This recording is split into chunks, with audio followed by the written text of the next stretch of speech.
कर्मभूव्रतं व्यातारं विश्वतत्त्वानां वन्दे तद्गुणलब्धये श्रीवर्धमानमाद्याय घाति संघातघातनं विद्यास्पदं प्रवक्ष्यामि तत्त्वात् श्लोकवार्तिकम्। पंचपरमेश्वरी भगवान की देवादिदेव गजानन श्री आदिनाथ भगवान की परम पूज्य आचार्य श्री उमा स्वामी जी महाराज की परम पूज्य आचार्य श्री विद्यानंद स्वामी जी महाराज की परम पूज्य आचार्य श्री शांति सागर जी महाराज की परम पूज्य आचार्य श्री सम्मति सागर जी महाराज की परम पूज्य आचार्य श्री अभिनंदन सागर जी महाराज की परम पूज्य आचार्य गुरुदेव सुंदर सागर जी महाराज की गुरुदेव समंत भद्र स्वामी की जय।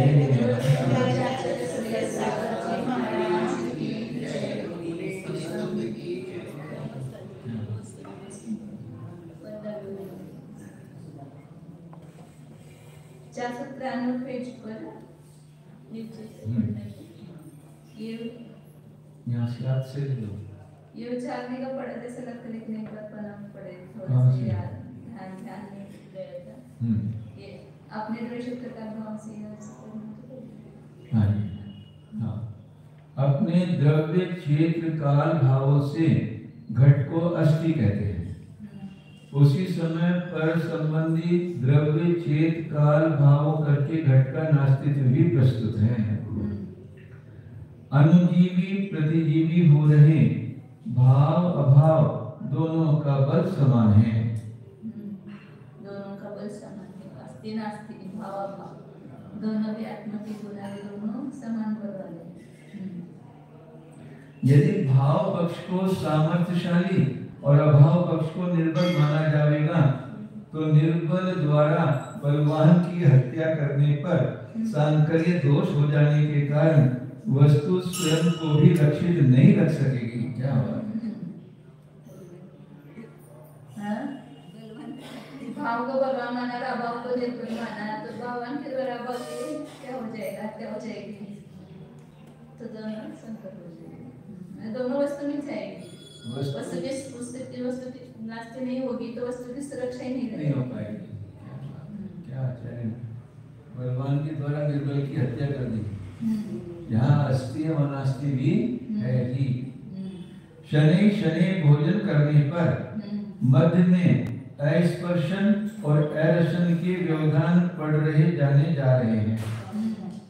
लगातार भोजन नहीं करे ना, बीच बीच में थोड़ा अभोजन भी हो रहा है। किसके अपेक्षा करें उसको अभोजन? ये नास्ति यदि नहीं मानते तो हाँ मतलब दोनों पक्ष है ऐसा दिखाना। हाँ भाव के अभाव पक्ष ऐसे भोजन है तो बीच बीच में रस भोजन का स्वाद नहीं भी ले रहे हैं। हाँ स्पर्श नहीं भी कर रहे हैं ऐसा। भोज्य से अतिरिक्त व्यंजनों का अरसन भी तत्काल व्यवहित हो रहा है। जिसका भोजन कर रहे हैं उसको छोड़कर बाकी का भोजन नहीं कर रहे हैं। हाँ आप जलेबी खा रहे हैं तो भजी भी खा रहे हैं, बुंदी खा रहे हैं तो जलेबी नहीं खा रहे हैं। मतलब भोज्य और अभोज्य दोनों का एक साथ व्यवहार हो रहा है ना, दोनों भी है। ऐसे आस्ति नास्ति दोनों एक साथ है। ये उदाहरण दे रहे हो। गोल पंक्ति में लिखे हुए अक्षरों के ऊपर छेदों की गोल पंक्ति वाली चालनी के रख देने पर व्यवहित हो रहे अक्षर नहीं बांटे जाते हैं। वैसे नीचे अक्षर लिखे ऊपर चालनी रख दी। हाँ तो नीचे के अक्षर पढ़े नहीं जाएंगे। हाँ। किंतु उन अक्षरों के ऊपर चलनी को शीघ्र घुमा देने या डुला देने से वे अक्षर व्यक्त अव्यक्त पद लिए जाते हैं, पढ़ लिए जाते हैं। ऐसा करेंगे तो थोड़ा दिख रहा है, थोड़ा नहीं दिख रहा है। हाँ। इसे व्यक्त अव्यक्त दोनों पद लिए जाते हैं। यहाँ चलनी के घुमाने पर शुक्ल पत्र के ऊपर लिखे हुए काले अक्षरों की शीघ्र शीघ्र आभा पड़ जाने से पत्र की शुक्लता में कुछ कालापन और अक्षरों के कालेपन में भूरेपन की आभा पड़ जाती है। पन्ने कुछ काले दिखते हैं, अक्षर कुछ सफेद दिखते हैं। चक्र में अनेक लकीरों को कई रंगों से लंबा खींचकर पुनः उसको शीघ्र घुमा देने पर आभाओं का सांकर्य रखिए। करते ना चक्र लाल पीला सब करके ऐसे चलिए तो सब एक साथ एक हो जाते हैं। इसका एक बहुत बढ़िया उदाहरण आजकल चल रहा है। हम दिखा रहे हैं अभी आपको सारे में। आज एक बहुत जबी दिवाली आएगी और दीवार पर झालर लगती है, सब बल्ब एक जलते हैं, पर ऐसा लगता है ये मोर नाच रहा है, क्योंकि वो इतनी जल्दी चलता है। एक बल्ब दूसरे बल्ब में नहीं जाता, बल्ब तो एक जल रहा है, पर वो इतनी तेज रहता है स्पीड कि ऐसा लगता है जैसे मोर ये नाच रहा है।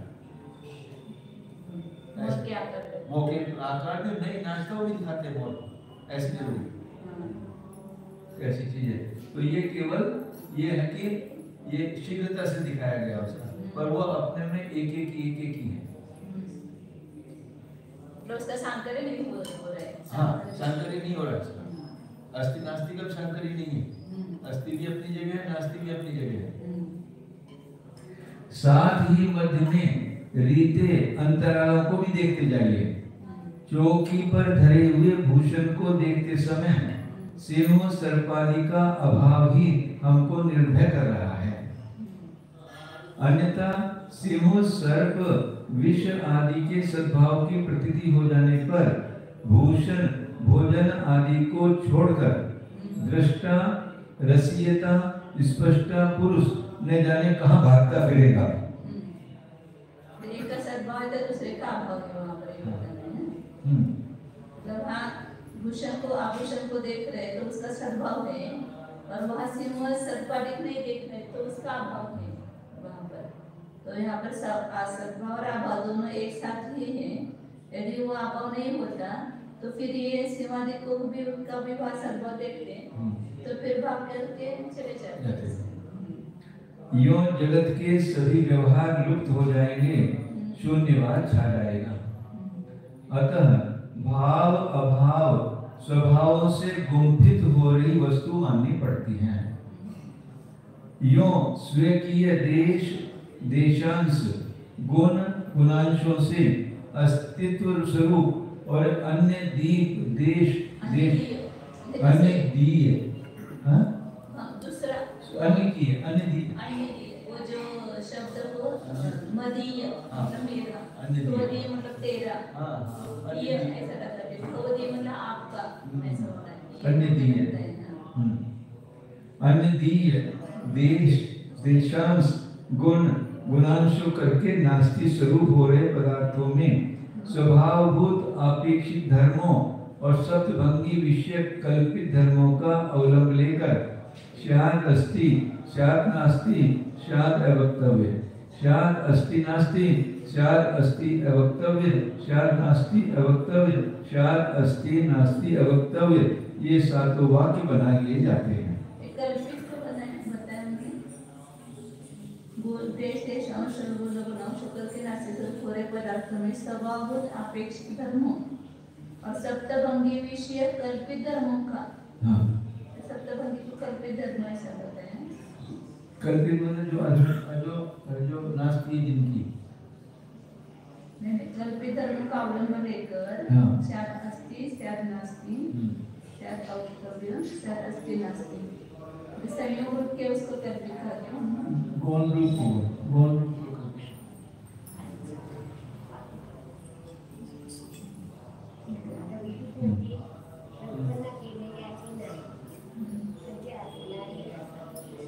असणारे असतं सारखं कल्पितचं।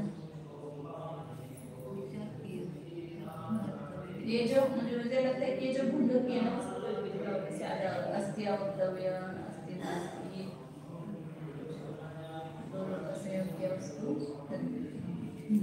नास्ति स्वरूप हो रहे पदार्थों में स्वभावभूत अपेक्षित धर्मों और सप्तभंगी विषय कल्पित धर्मों का अवलंबन करके ये सात भंग बना दिए जाते हैं। यह अस्तित्व धर्म उस अस्तित्व धर्म से न्यारा है जो कि अस्तित्व वस्तुत्व आदि 6 सामान्य गुणों में अनुजीवी होकर पढ़ा गया है।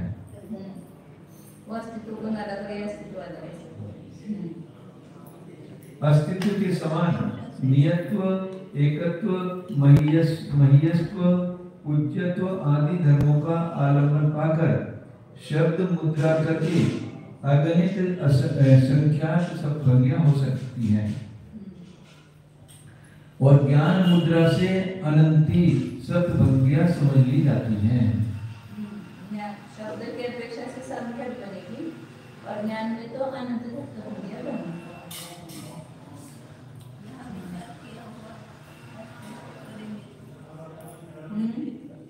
इस अपेक्षा से म्हणजे पदार्थ में जो भौतिक अपेक्षित धर्मी और सप्तभंगी विषय विचार किया हुए धर्मों का आलंबन लेकर ऐसा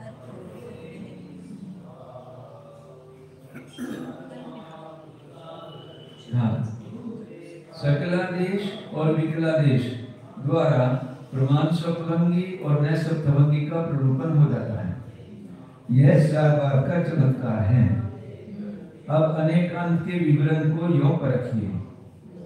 पुद्गल में केवल ज्ञान या आकाश में रूप अथवा मुक्ति जीवों में मिथ्या ज्ञान आदि स्थलों पर ही विरोध दोष माना जाता है,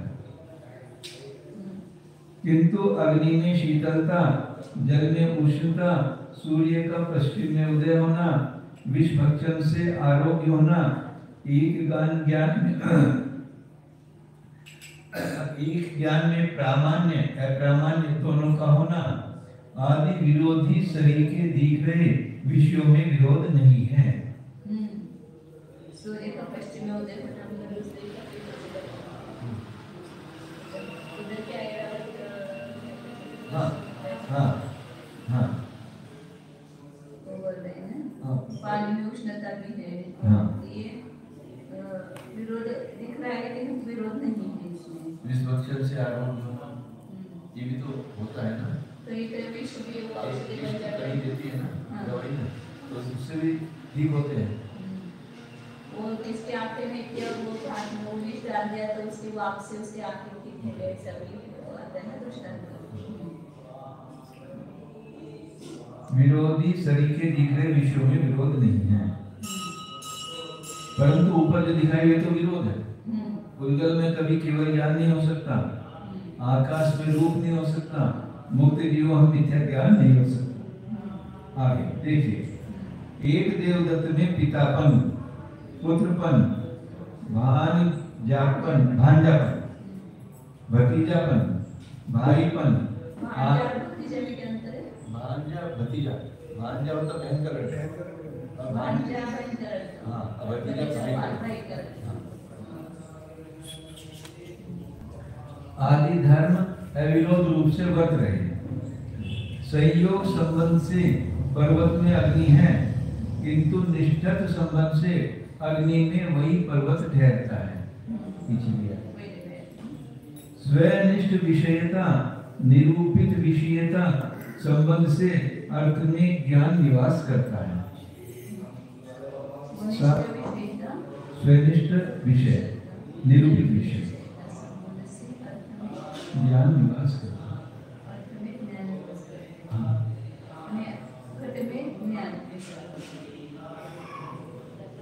घट का ज्ञान होता है ना, तो घट में ज्ञान है सब। साथ ही स्वनिष्ठ विषयता, निरूपित विषयता संबंध से ज्ञान में अर्थ ठहर जाता है। अर्थ में ज्ञान और ज्ञान में अर्थ। अपना उपयोग जहाँ लगा तो उस पदार्थ में ज्ञान गया ऐसा बोलते हैं। हाँ। और ज्ञान में पदार्थ में जन्यत्व संबंध से बेटे का बाप है, उसी समय जनकत्व संबंध से तदेव बाप का बेटा है। समवाय संबंध से डालियों में वृक्ष है, तदेव संवेतत्व संबंध से वृक्ष में डालियां है।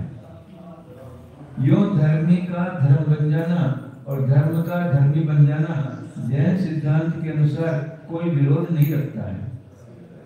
अग्नि में दाहकत्व, पाचकत्व, स्फोटकत्व, शोषकत्व, प्रकाशकत्व धर्मों के साथ ही शैत्य संपादकत्व धर्मी है। शैत संबंध शीत शीतलपना, शीतलपना। अग्नि में शीतलपना उत्पन्न होना भी धर्म है। उदाहरण दे। हाँ, अग्नि से भुरसे हुए को अग्नि से ही सेका जाता है। जला हुआ है ना, हाँ, अग्नि से कोई जल गया है तो उसे गरमाई से सेकते हैं तो फिर हो जाता है ठंडा के। विशेष्य विषम औषधम, गर्मी का इलाज गर्मी ही है। जल से सींचने पर तो घाव में चौगुनी दाह बढ़ती है।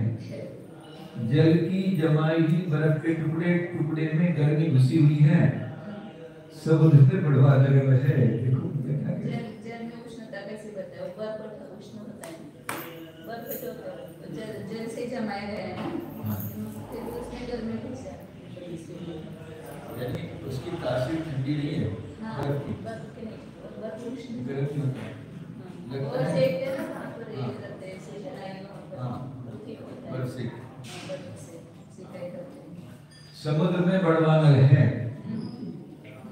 एक कच्चे और पके चने या चावल में मध्य केंद्र से लेकर ऊपर तक 50 परतों तक न्यारे न्यारे अनेक स्वाद हैं। 7 हाथ की लाठी को मध्य में पकड़कर बालक भी उठा सकता है।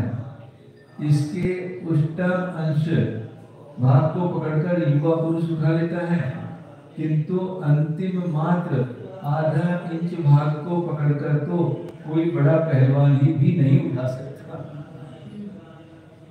7 हाथ की लाठी को मध्य में पकड़कर बालक भी उठा सकते हैं, बीच में। इसके अष्टमांश चाहिए क्या? अष्टमांश बोलते हैं।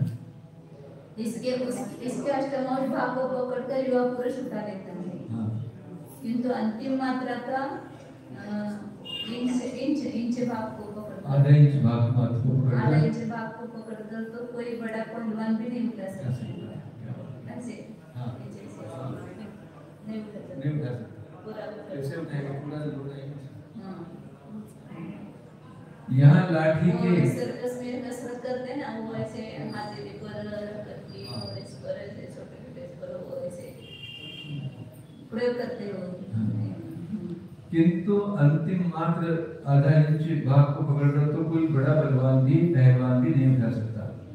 यह लाठी के सर्व अवयवों में झोंक नामक पर्याय शक्ति के न्यारे न्यारे अनेक वस्तुभूत धर्म वर्त रहे मानने पड़ते हैं। अब मुझे पाँव उठा बोला ना, तो ऐसे हाथ से सामने से उठा तो नहीं, पीछे से थोड़ा सा ऐसे अलग-अलग ढाई द्वीप में सभी क्षेत्रों की अपेक्षा सुदर्शन मेरु उत्तर दिशा में है। सभी ढाई द्वीप में सभी क्षेत्रों की अपेक्षा सुदर्शन मेरु उत्तर दिशा में है। इस सिद्धांत अनुसार सूर्य का पश्चिम उदय होना, पश्चिम में उदय होना बालक सभी समझ जाते हैं। मतलब उनको ऐरावत वालों को भी उत्तर नहीं है क्या? हाँ, हाँ, हमें तो परिक्षेत्र में वो उत्तर की तरफ, हमारे उत्तर में, और ऐरावत क्षेत्र वालों को भी उत्तर में दिशा में पूर्व पश्चिम विद्या के लिए भी उत्तर में बताया। उनके लिए दिशाएं बदल जाएंगी। जो हाँ, हमारे हाँ, पूर्व ये है, हाँ, उनका पूर्व ये हो जाएगा, इसलिए उनका उत्तर होगा। ये तो बीच में भी आई थी ना बात, ये उनको सब ये उत्तर नहीं है, ये चारों तरफ से। अष्ट सहस्त्री में एक स्थान पर लिखा हुआ है कि अनेक जीव विष की मरण करा देना शक्ति का ज्ञान रखते हुए भी उसकी कुष्ठ दूर करने की शक्ति का परिज्ञान नहीं कर पाते हैं। एक लौकिक दृष्टांत है कि किसी प्रसिद्ध नगर में धुरंधर वैद्य रहता था। वहां अनेक वैद्य हकीमों डॉक्टरों से निराश होकर एक उदम्बर कुष्ठ रोगी आया। धुरंधर वैद्य महाराज प्रत्येक रोगी को देखकर औषधि का पर्चा लिख दिया करते थे। ये रोगी स्वेच्छा पूर्वक बाजार से दवाई खरीद कर इष्ट सिद्धि कर लेते थे। नामों का कोई नाम इसका तो यह कुष्ठ रोगी भी प्रसिद्ध वैद्य के पास चिकित्सा कराने के लिए उपस्थित हुआ। वैद्य ने कष्ट साध्य रोग का निदान कर और काकतालीय न्याय के समान असंभव नहीं किंतु अशक्य अद्वैत औषधि का सेवन पत्र पर लिखकर रोगी को दे दिया और कह दिया कि इस रोग का इलाज अति कठिन है, तुम कुछ दिन में मर जाओगे। दुख पीड़ित दरिद्र रोगी भी हताश होकर शीघ्र मृत्यु को चाहता हुआ वन की ओर चल दिया। वहां पर पहुंचकर देखता है कि वहां एक नरकपाल में तत्काल नरकपाल में ये नर की खोपड़ी में तत्काल वर्षा के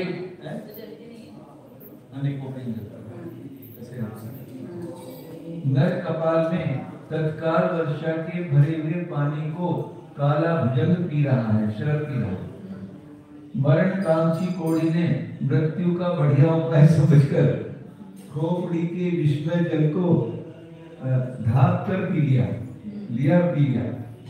उसी समय से वह रोगी चंगा होने लगा और कुछ ही दिनों में हष्ट पुष्ट बलिष्ठ गर्विष्ठ होकर अनुभवी वैद्य के निकट आया और कहने लगा कि आपने मेरी चिकित्सा करने की उपेक्षा की थी, किंतु मैं आपके सामने निरोग बलवान खड़ा हुआ हूँ। कहो तो तुम्हें ही पटक मारूं। वैद्य ने कहा कि तुम्हारे रोग की केवल एक ही औषधि थी जो कि मैंने पर्चे में लिख दी थी। उस दवाई का मिलना शक्य अनुष्ठान नहीं समझकर हमने तुम्हारी चिकित्सा करने का निषेध कर दिया था। वैद्य ने उस भूत कुष्ठ रोगी से अपनी औषधि का लिखा हुआ पत्र निकलवाया। उस पर्चे में जहरीले काले प्रचंड सर्प के द्वारा मनुष्य की खोपड़ी में रखे भरे हुए तत्कालीन वर्षा के पानी पी लेने का औषधि सेवन लिखा पाया गया।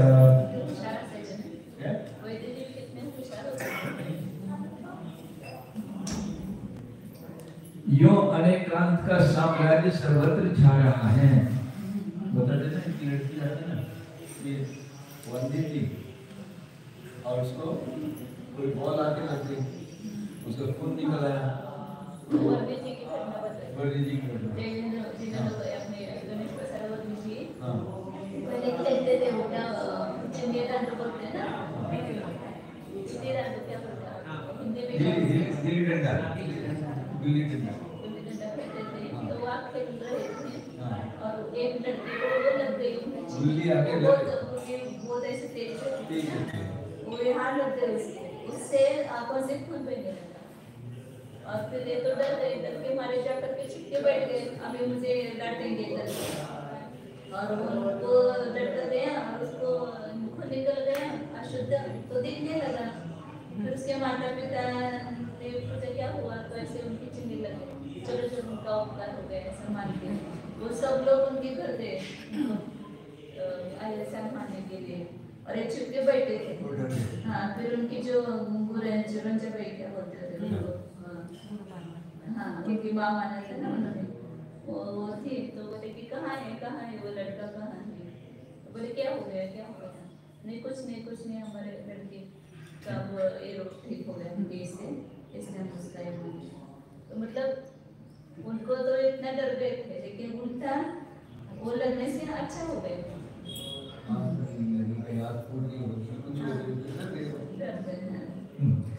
वस्तु में रखे हुए अनेकांत रत्नों का स्यागवाद कोट द्वारा रक्षण करते हुए जिज्ञासु सैनिकों करके एकांत दृष्टियों का निराकरण कर तत्व ज्ञान प्राप्त कर लिया जाता है। बहुत सुंदर।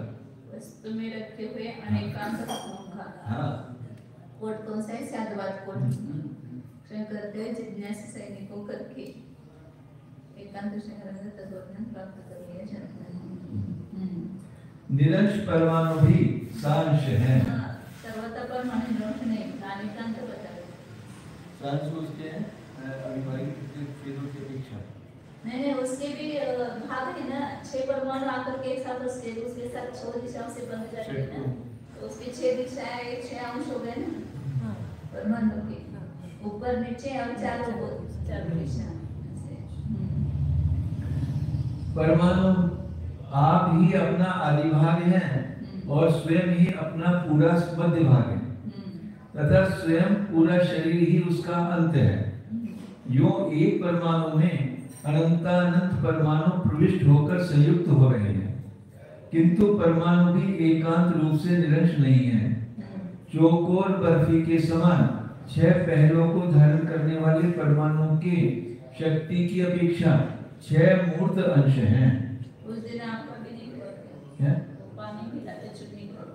हाँ उससे आपका ऊपर हो गए।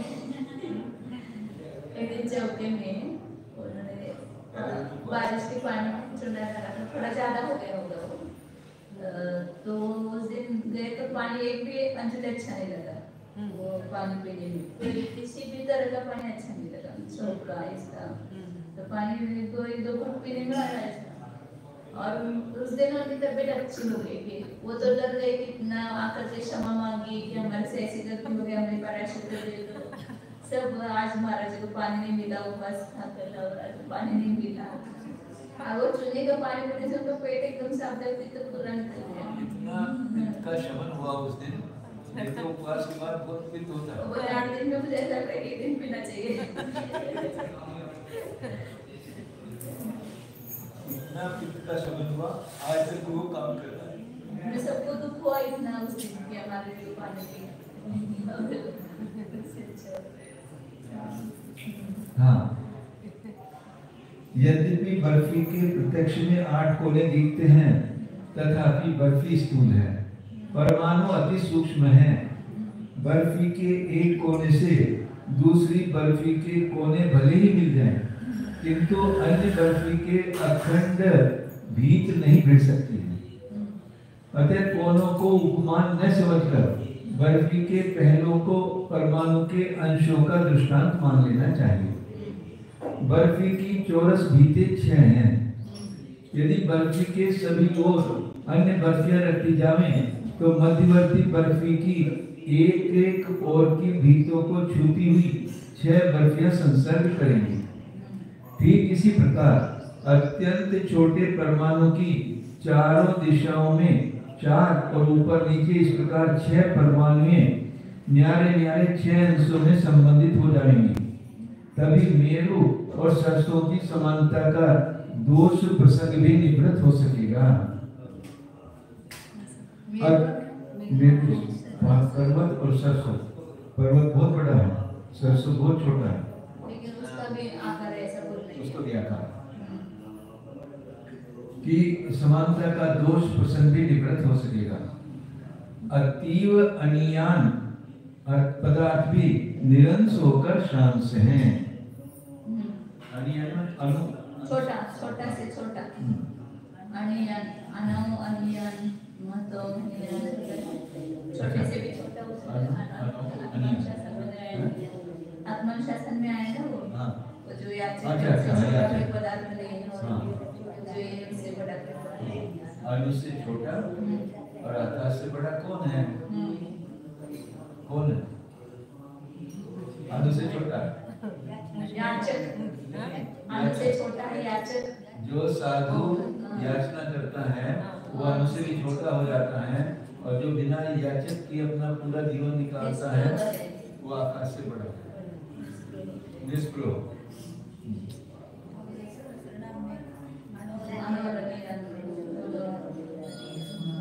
द्वितीय जब का बहुवचन अनियान, नहीं उस वो प्रथमा का एक वचन है अनियान। हाँ, ईएस प्रत्यय लगा है ना, अब श्रेयान होता है ना, श्रेयस का श्रेयान।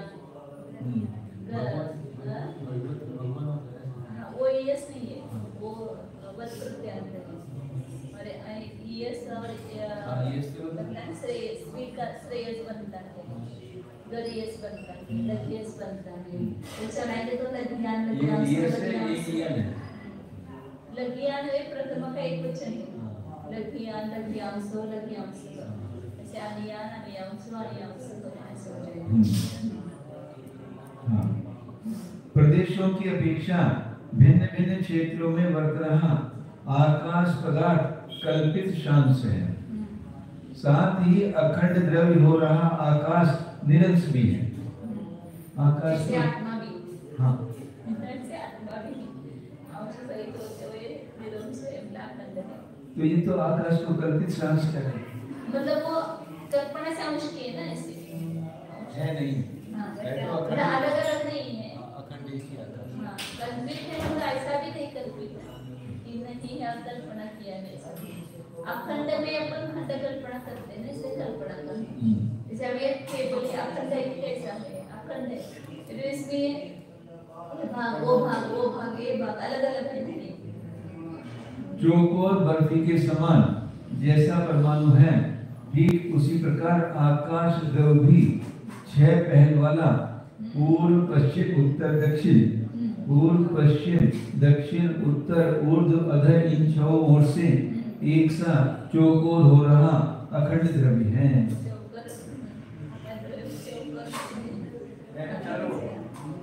यदि खाली ऊपर नीचे मानेंगे, सबसे छोटे परमाणु और सबसे बड़े आकाश की व्यंजन पर्याय सदृश है। व्यंजन पर्याय क्यों कहा? मतलब जैसे कोई परमाणु है अनादि अनंत, वो छोटा व्यंजन पर्याय हो गया ना, उसमें ऐसे आकाश की वो सबसे बड़ा आकाश है तो उसकी छोटे से छोटे से बड़े से बड़ी, छोटे से छोटी को भी व्यंजन किया और आकाश जैसे बड़ी को भी व्यंजन किया। व्यंजन पर्याय उसके स्थूल पर्याय अनादि काल से लेकर के अभी तक है और छोटा होकर भी उसमें छह है। स्थूल पर्याय लिया या अनेक समयवर्ती पर्याय लिया, इसके व्यंजन पर्याय। जो छोटा है उसमें भी 6 पहलू है, हाँ, जो बड़ा है उसमें भी 6 छह पहलू पहलू। है। इस अपेक्षा से उसमें सदृश अंश भेद होते हुए भी निरंश नहीं। इसी बात को श्री वीरनंदी सिद्धांत चक्रवर्ती ने आचार सार ग्रंथ के तृतीय अधिकार में यों लिखा है। अनुष्य पुद्गलो भेद्यावयव प्रत्यय शक्तित कायस्य स्कंद भेदोत्तश्च चतुस्रस्वतीन्द्रिय। अनुष्य पढ़ना होता है इसको ये चाहिए अतीन्द्रिय चतुस्रस्वतीन्द्रिय तो अतीन्द्रिय तू अतीन्द्रिय तू का तो हो गया अतीन्द्रिय बना।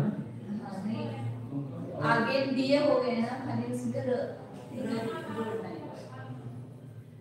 तो अतीन्द्रिय तो र उसमें लगाना है खाली, अतीन्द्रिय होना चाहिए ना। हाँ। तो नीचे हमारा आना चाहिए ऐसा है, इसको ऐसा लिखो। अच्छा दिन में रहता है अतीन्द्रिय। व्योमामूर्तं स्थितं नित्यं चतुरस्रं समं घनं भावावगा हेतुश्चानन्तानन्तप्रदेशकम्। ये आचार सार ग्रंथ तो हाँ पर श्लोक है, वो भी पढ़ना है एक बार। अपन उसको है अच्छा उसमें लाइब्रेरी में है। चलो बहुत अच्छा है। एक बार इनका अर्थ हाँ यहाँ पर दिया है कि अनुभूच्य पुद्गल, अनु जो है पुद्गल है, अभेद्य उसके अवयव को भेदा नहीं जाता है, अभेद्य है। प्रचय शक्तितः का मतलब समूह की शक्ति होने से उसमें अनेक पुद्गलों का स्कंद बन सकता है ना परमाणु, इसलिए प्रचय शक्ति होने से काय भी है वो पुद्गल अनु। स्कंद भेदोत्तः स्कंद के भेद से उत्पन्न हुआ। चतुस्रः मतलब जिसको 4 दिशा है ऐसा, और अतीन्द्रिय है। और व्योम मतलब आकाश कैसा है, अमूर्त है, स्थित है, नित्य है, चतुरस्र वो भी चतुरस्र है, समम घन और समान घन रूप है, जो चारों कोने उसके समान है ऐसा। भाव अवगा है पुष्य, ये ऐसा बोलते ना तो लोग बोलते फिर उसका अंत आ गया। आपने चौकोन देख लिया ना आकाश को, अनंत है तो फिर उसको लेकिन अनंत का भी आकार होता है ऐसा ले सकते हैं ना, मतलब अनंत को अनंत रूप से ही जाना पड़ेगा। अनंत है तो वहां पर उसका अंत आ गया नहीं, अनंत को भी अनंत रूप से ही जाना पड़ेगा। भाव अवगा है तुष्य और भाव पदार्थों के अवगा का कारण है, और अनंत अनंत प्रदेश है, अनंत अनंत प्रदेशी है। ऐसे अणु का और आकाश का दोनों का स्वरूप उसमें बताया है। एक बार मैं गुरुवर्य पंडित गोपाल दास जी के साथ जगतसिंह देश की यात्रा को गया था। वहां श्री बाहुबली स्वामी की अत्यंत छोटी मूर्ति के दर्शन किए और साथ में ही जैन बद्री में श्री बाहुबली स्वामी की बृहद आकार शांत रसमय मूर्ति का दर्शन कर प्रसाद हुआ। उस समय परमाणु का लघु शरीर और ठीक उसी के समान आकृति वाले आकाश का महापरिमाण दृष्टांत रूपेण स्मरण पथ पर आ गया था। छोटी मूर्ति हो गई बाहुबली के रत्न की वगैरह कुछ होगी ना मूर्ति स्फटिक वगैरह वो भी देखी और बड़ी बाहुबली की मूर्ति भी देखी। लोक में सर्प नकुल का, सिंह गाय का, भेड़िया बकरी का विरोध माना जाता है, किंतु सच पूछो तो इनमें भी एकांत रूप से विरोध नहीं है। ये दोनों विरोधी ही हैं, ऐसा नहीं है, क्योंकि समोसर में दोनों विरोध छोड़ देते हैं। सर्कस के तमाशे में भले ही इनका विरोधाभाव भय मूलक हो गए, किंतु क्षमाशील मुनि महाराज के निकट यह समोसर में इनका सख्य भाव है, सखी भाव, सख्य भाव मैत्री भाव है। यह बात केवल आगम आश्रित ही नहीं है, प्रत्युत युक्ति सिद्ध और अनुभव प्रसिद्ध भी है। सर्प भी आके मुनिराज के सामने अपना बैर छोड़ देते हैं। नहीं, सर्प और मुंगुर दोनों एक साथ बैठते हैं। दोनों भी एक साथ बैठते हैं। नकुल बोलते हैं। कतिपय प्रमाण ज्ञानों में भी अप्रमाणता अनुप्रविष्ट हो रही है और मिथ्या ज्ञानों में भी प्रमाणपना घुस रहा है। मैंने कहा ना दोनों सिद्ध किया, प्रमाण में भी अप्रमाणता, मिथ्या ज्ञान में भी प्रमाणता। ये विषय है, सम्यक ज्ञान में भी अप्रमाणता है और मिथ्या ज्ञान में भी प्रमाणता है। तो इस अपेक्षा से अब वो आगे बता रहे श्री समन्वत आचार्य ने भाव प्रमेय अपेक्षाया प्रमाणाभास नित्नवा वही प्रमेय अपेक्षाया प्रमाणं तन्निवम भाव प्रमेय की अपेक्षा होने पर प्रमाणाभास का लोप है। तो भाव प्रमेय की अपेक्षा से कोई प्रमाणाभास सही नहीं, सभी ज्ञान प्रमाणभूत है। मिथ्या ज्ञान भी प्रमाणभूत है, क्योंकि मिथ्या ज्ञान जिस स्वरूप को जानते हैं उसमें कोई भी मिथ्यापना नहीं है ना। जो उन्होंने पदार्थ को जाना उसको उल्टा जाना तो उसमें मिथ्यापना है, लेकिन स्व को जानने की अपेक्षा से उनमें मिथ्यापना नहीं है। इसलिए भाव प्रमेय की अपेक्षा से मतलब ज्ञान पर्याय स्वयं को जानते उसकी अपेक्षा से प्रमाणाभास का अभाव है। और वही प्रमेय की अपेक्षा से जो भी ज्ञान में आया हुआ विषय उसको बोलेंगे भय प्रमेय, उसको पर बोलेंगे। उस भय प्रमेय की अपेक्षा करने पर वो ज्ञान प्रमाण और प्रमाणाभास, तत्निभव मतलब प्रमाणाभास, ये दो प्रकार का होता है। जिस ज्ञान में आया हुआ पदार्थ उसमें कोई व्यभिचार नहीं है तो प्रमाण रूप कहा जाता है, और यदि उसमें व्यभिचार आता है तो वह अप्रमाण रूप है। मतलब वही प्रमेय की अपेक्षा उस ज्ञान में प्रमाणता या अप्रमाणता आती है। ज्ञान पर्याय स्वयं को जानती है, उस अपेक्षा से उसमें अप्रमाणता नहीं होती। तो मिथ्या ज्ञान पर्याय भी हो तो भी उसमें सम्यकपना है, प्रमाणपना है, स्व को जानने की अपेक्षा। तो इससे मतलब प्रमाण ज्ञान में भी अप्रमाणता, मिथ्या ज्ञान में भी प्रमाणता।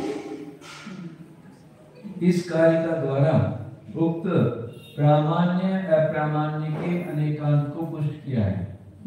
स्वयं को जानने में सभी मिथ्या ज्ञान प्रमाण है। झूठ बोलने वाला यदि अपने को झूठा कहे तो उतने अंश में वह सच्चा है। मैं झूठ बोल रहा हूँ, ये भी उसका सत्य है। झूठ बोल रहा है, मैं झूठ बोल रहा हूँ तो सत्य बोल रहा है ना, प्रमाण हो गया। हाँ, झूठ में हुए पुरुष या स्थानों के संशय ज्ञान में झूठ में हो रहे घोड़ा या हाथी के संशय ज्ञान की अपेक्षा प्रमाणता का विशेष अंश माना जाएगा। अर्ध खुली आंख के पलक में स्वल्प अंगुली गाड़ने पर एक चंद्रमा में हुए 2 चंद्रमा के विपर्य ज्ञान में लोटे को घोड़ा जानने वाले विपर्य ज्ञान की अपेक्षा प्रमाणपन का अंश अप्रमाणता के साथ अधिक माना जाएगा। परीक्षकों को न्याय उचित बात स्वीकार कर लेना चाहिए। यह तो हुई मिथ्या ज्ञानों में प्रमाणपन के सांकर्य की बात। मिथ्या ज्ञान में भी प्रमाणता कैसे है, मतलब एक तो स्व पर्याय को जाने के अपेक्षा को जाने की अपेक्षा प्रमाणता मानी, और दूसरी ये संशय ज्ञान है, तो उसमें थोड़ा सत्यांश थोड़ा असत्यांश है ना। घोड़ा और हाथी ये संशय ज्ञान की अपेक्षा से वहाँ पर घोड़ा को वहाँ पर होगा तो वो उस अपेक्षा से वो सत्यता है, तो उस मिथ्या ज्ञान में भी उतना सत्यता का अंश है। हाँ हाँ, वो लकड़ी का बना हुआ है ना, तारंजलिक मंदिर में बहुत पुरानी लकड़ी की बने हुए चित्र है, पूरे ऐसे खंभे पर और दीवार पर लगे हुए हैं। तो उसमें एक तरफ से देखो तो घोड़ा दिखता है, एक तरफ से देखो तो हाथी दिखता है, थोड़ा ऐसा देखो तो वो घोड़ा दिखता है, और इधर से देखो तो हाथी दिखता है। ऐसे बाहुबली में भी है कुछ ऐसे बड़े जो नंदेश्वर में जाते हैं ऊपर बना हुआ है ना, उसमें इधर से कोई और इधर से हाथी ऐसे दिखता है, ऐसे वो बनाते हैं मूर्ति। तो उसमें कुछ सत्यांश और कुछ असत्यांश है, तो अप्रमाणता में भी प्रमाणता का विशेष अंश वहाँ पर पाया जाता है।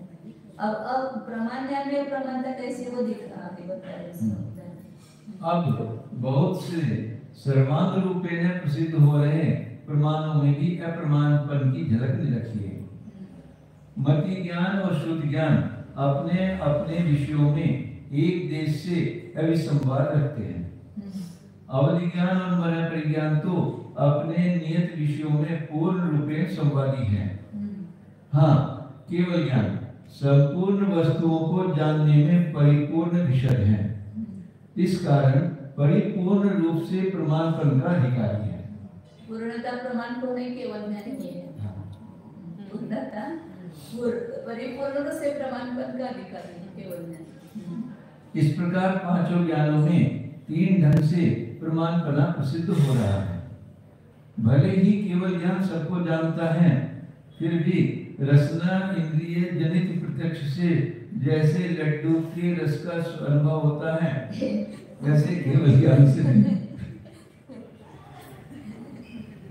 चक्के सामने ही रहे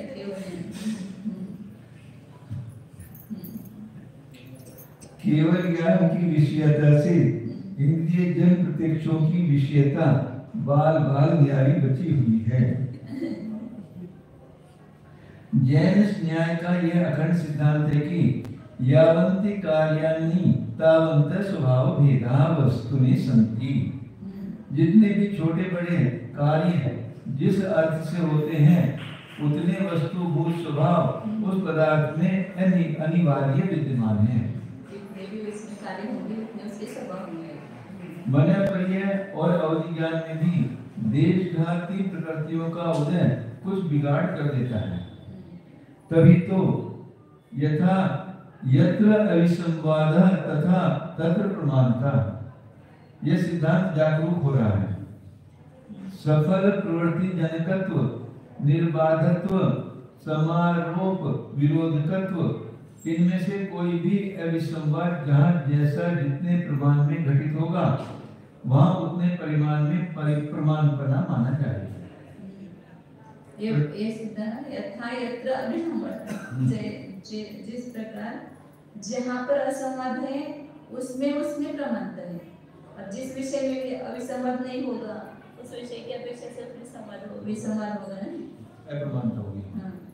जितना विसंवाद होगा उतनी अप्रमाणता। हाँ। जहाँ जितना अविसंवाद होगा तो सभी ज्ञान पूर्ण अविसंवादी नहीं है ना। प्रतिपत्ति प्रवृत्ति प्राप्ति की एक अधिकरणता या प्रमाणांतरों की प्रवृत्ति अथवा नेय में अभिष्ट अर्थ क्रियाकारित्व, इन संवादों से भी प्रामाण्य व्यवस्थित हो रहा है। प्रायः मति ज्ञान शुद्ध ज्ञानों में अप्रमाणपन की पोल चल रही है। जिस ज्ञान में जितनी पराधीनता होगी उतना ही वह मंद होगा।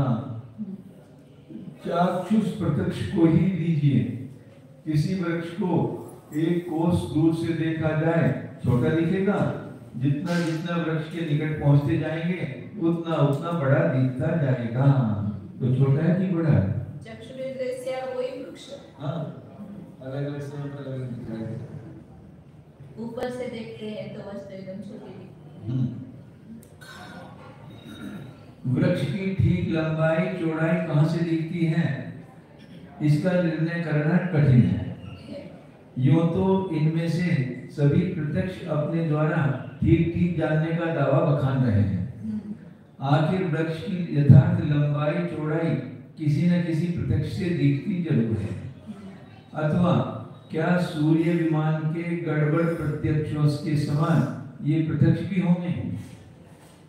सूर्य विमान की गड़बड़ से हाँ, ऊपर से देखोगे तो गड़बड़।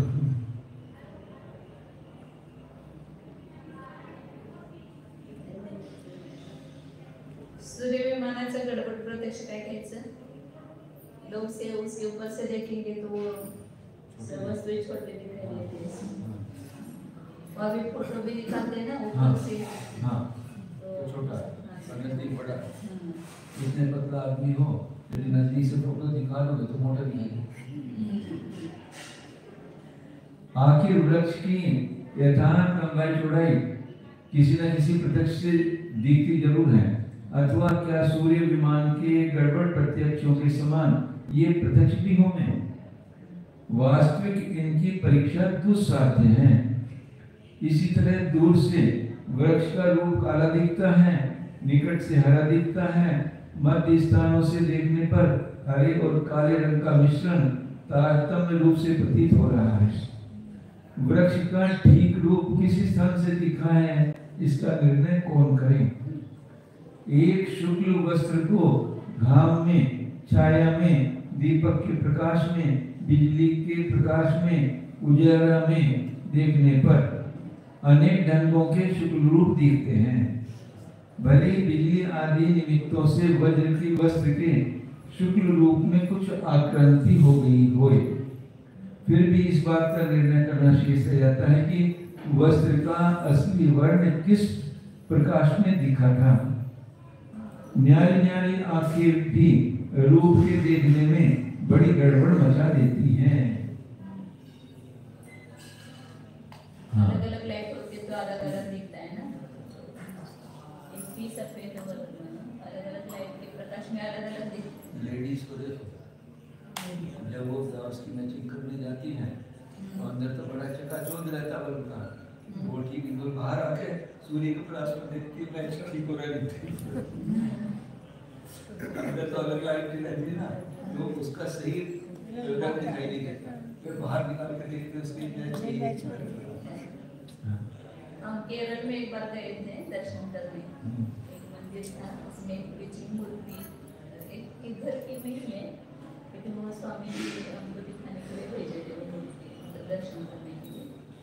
तो उन्होंने ऐसी लाइटें लगाई थी 4-5 ऐसी, तो वो एक ही मूर्ति जब वो लाइट लगती थी ना मुंडुक में नहीं दिखती थी, वो सुअर में दिखती थी।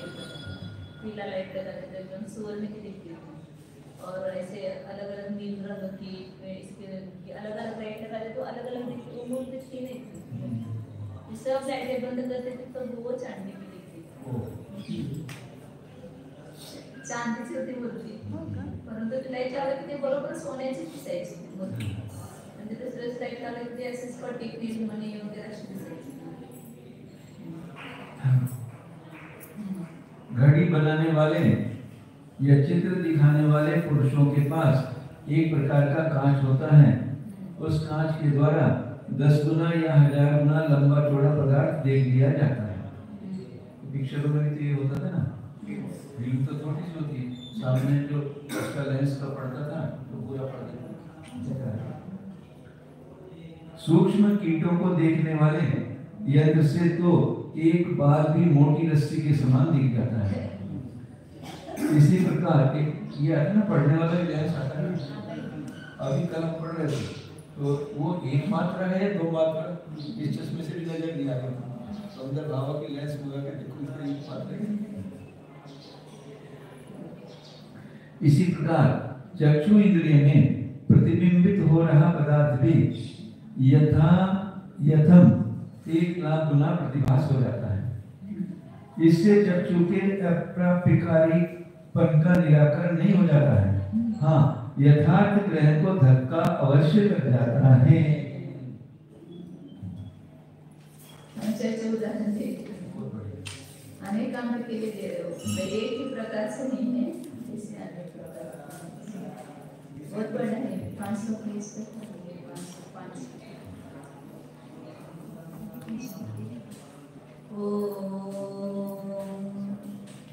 जानिए हमें शुद्ध चैतन्य जीव की ज्ञान दर्शन संपन्न की जिन्होंने अतीन्द्रिय ज्ञान पदार्थों देखो इसी शरीर में अतीन्द्रिय पदार्थ वास कर रहा है। इस अतीन्द्रिय पदार्थ को अतीन्द्रिय ज्ञान के द्वारा जानिए। इंद्रियों के दरवाजों को बंद करिए, अपने संवेदन प्रत्यक्ष से देखिए, वही अतीन्द्रिय ज्ञान इस वस्तु का अनुभव कर सकता है। शुद्ध चैतन्य सत्ता स्वरूप अतीन्द्रिय महापदार्थ स्वरूप विज्ञान